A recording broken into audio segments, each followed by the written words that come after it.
Oh, living the good life in Qatar. Welcome, guys. Hey guys, and in this video we're going to talk about one of the smallest countries in the world, but it has the highest per capita income in the world. We're going to talk about Qatar and its capital, Doha. Where's Qatar located? It's located on a peninsula in the Persian Gulf. Its area is 11,500 kilometers, which is about half the size of the state of New Jersey. The population of the country is 2.8 million people, and the population of its capital, Doha, is 956,000 people. Today, Doha is known for its futuristic skyline and modern architecture inspired by Islamic design, such as the Limestone Museum of Islamic Art. Before coming here, I had this impression that everyone here must be extremely wealthy and that every other guy has a Ferrari. Well, of course, there's no shortage of luxury cars in the streets, as well as villas and yachts, but not to the extent that I was expecting. In fact, after 2 days, I only saw one Ferrari. Hi. Oh, hi! Welcome to Qatar! Thank you very much. Okay, goodbye. The locals here make up about 15% of the population, while the remaining 85 are foreign workers. The population is growing rapidly. High salaries in the oil, tourism, and construction industries are attracting a lot of foreigners. First, let's point out some cultural aspects. Qatar's legal system is a mixture of civil law and Sharia law. For example, adultery is punishable by 100 lashes. Wow, that must hurt. In some cases, Sharia-based family courts treat a woman's testimony as being worth half that of a man. Also, polygyny is permitted. If you are in Qatar, you're one of us, says a sign urging tourists to dress modestly. And I agree, a little bit of respect will go a long way. Foreigners should avoid public displays of affection, and women should keep their shoulders and knees covered. Alcohol consumption is limited, and it's limited to some 5-star hotels that are allowed to sell it. This hotel, Sheraton Grand with a distinct pyramid shape, was the first 5-star hotel in the city, built all the way back in 1979.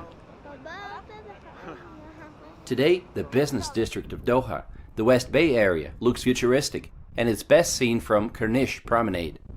This spectacular promenade stretches for 7 kilometers along the crescent-shaped bay. You can take a boat ride in the traditional dough boat. Should be fun. But surprisingly, the streets feel so empty. Why is that? I think it's because the city was designed for motorists. You either drive here or you use a taxi. Pedestrians are clearly not the biggest priority. To cross the road sometimes you have to wait for like 5 minutes for the traffic light to change. It's kind of frustrating.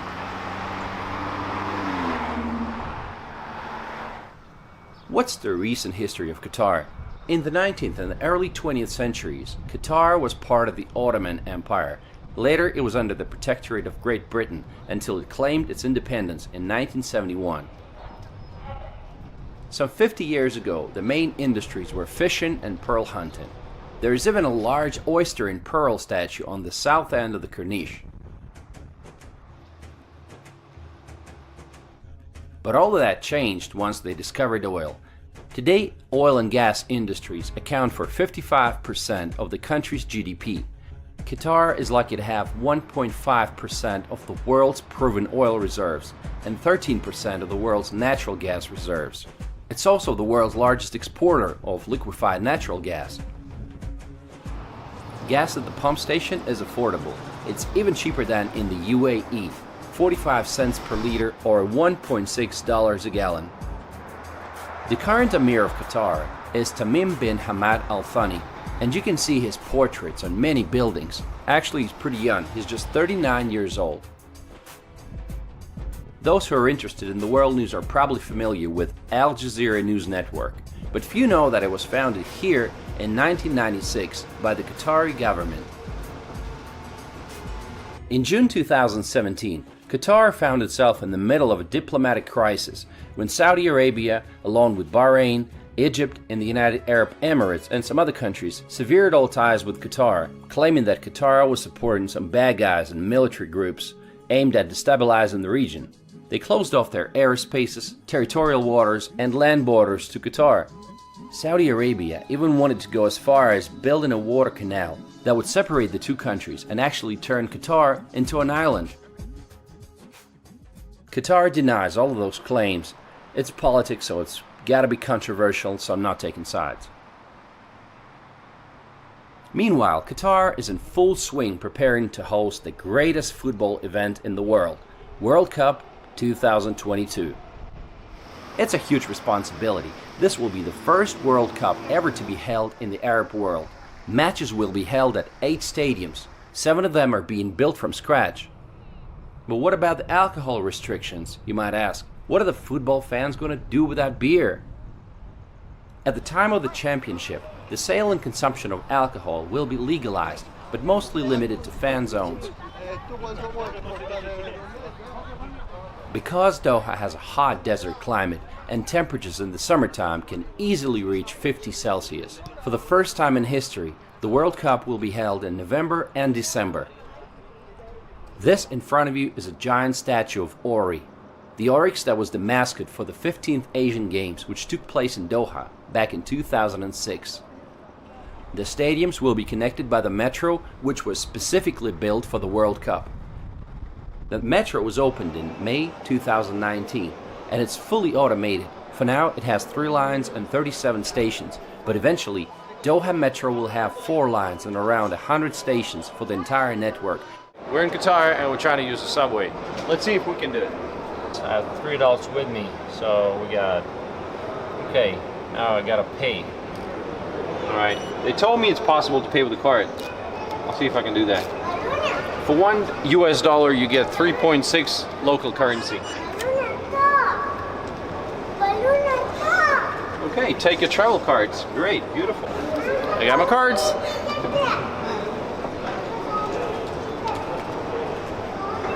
Let's go. Train cars have different classes: standard class, family class, and gold class. One trip in standard class costs about $50.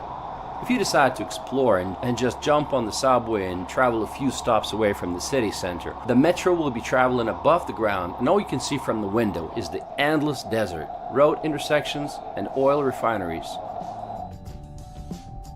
Qatar is working hard to make it a popular tourist destination.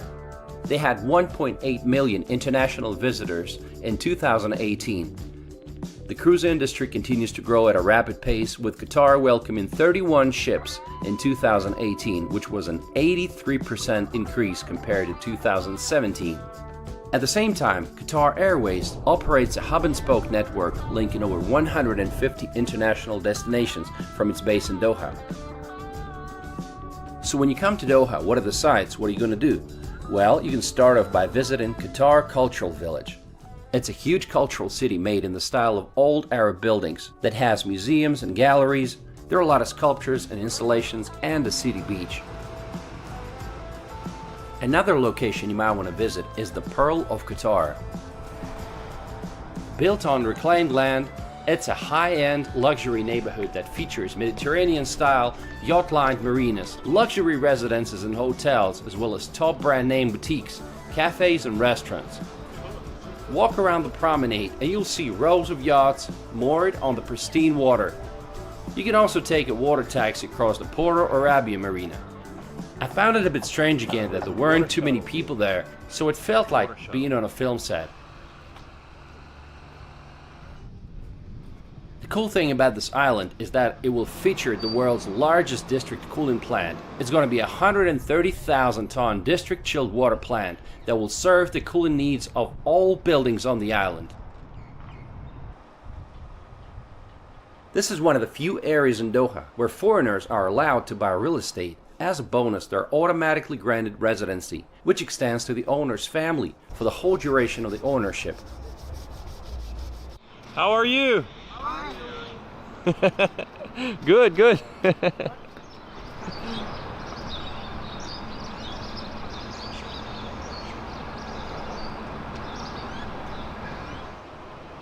Just to give you a price range, a 2-bedroom apartment with sea view will be around $400,000 or $500,000. What a lovely weather. I love the birds singing. It's quiet, it's peaceful. Welcome to Qatar winter. This is what it looks like. It's really comfortable. It's about 21 Celsius. It doesn't really get too cold here. But just wait till March comes, then it's going to be extremely hot, and during the summertime it's going to be 50 and above. Oh, got to get out of here before that. Doha will surprise you. The last thing that I was expecting to see was an 88-hectare park called Aspire Park, and it's the biggest in Doha. It's a huge park with fountains, a pond, and some workout spots.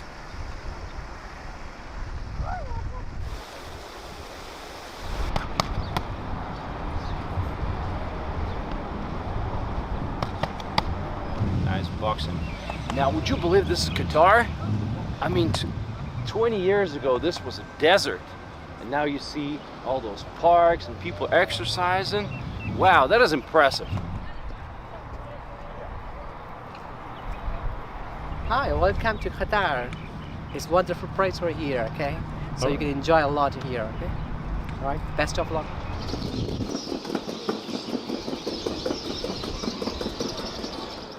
In the evening, it's a good idea to visit some traditional markets like Souk Waqif. Hello, welcome to. How are you? Sharaftu. Welcome, sir. Welcome, mom. This is my favorite. Oh, your favorite? Yes. Wow. Because star is dark, on dark star is shining. I am also dark, now shining. Thank you. Okay, I am from India. You're from India? Okay. Yes. It's a good place to shop for some souvenirs. It also has a lot of nice looking traditional architecture, and it gives you an idea what the city might have looked like many years ago. Prices are usually negotiable, so practice your bargaining skills. There are a lot of restaurants and shisha bars in the area. You know, it's a typical thing in this country to find a shisha bar and smoke some fruit-flavored tobacco. Across the road, you can visit Museum of Islamic Art. Calligraphy, Islamic patterns, jewelry and textiles from 3 continents make up its vast collection, with some of its items dating from the 7th to the 19th centuries. The population of the city is small, and the expat community is even smaller. New arrivals can easily make friends by taking up a sport or starting a conversation with the neighbors. Excuse me, is this a CrossFit training? No, just normal kind of boot camp training. Oh. Just like circuit training, boot camp stuff. Oh, cool. 30 seconds left. It's Warrior Fit. Warrior Fit? Warrior Fit? What's that? Yeah. A new gym opening in Laguna Mall. We do outdoor and then we'll do indoor once the gym's open. Awesome. Okay. We're just visiting for one day, so that's cool. Okay. Never mind. Nice to meet you. Thanks. Okay, last 10 seconds. Shopping malls seem like the obvious choice when you want to escape from the heat. One of the most well-known is the Venetian-inspired Villaggio Mall, which has over 200 stores.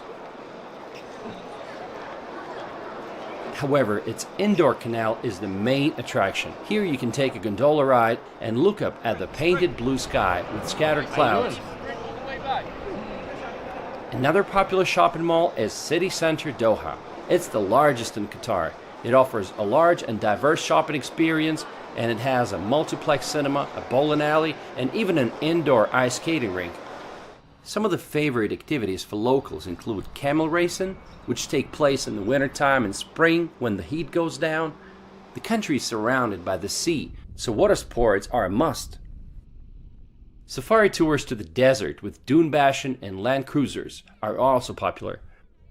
Are you a tourist? My name is Sophia. I'm a tourist from Boston, Massachusetts. All right, and what brings you to Qatar? Actually a layover.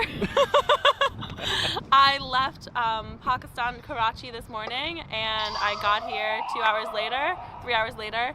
Now I have a 14-hour layover before I fly off to JFK. So my thought was come downtown, start at the National Museum of Islamic Art, get a kind of lay of the land from there, and then walk along the Corniche all the way to City Center, and then to the Pearl, the beach, and hopefully see a pretty sunset and do some shopping along the way. Oh, good. And then head back to the airport. Did you know much about Qatar before coming here? Literally nothing.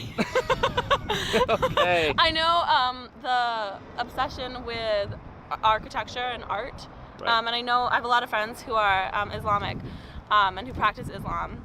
So I know that that's important here. And then I read about solo female travelers in Doha specifically, which was it's safe, dress appropriately, and be respectful. Right. So I thought it'll be fine.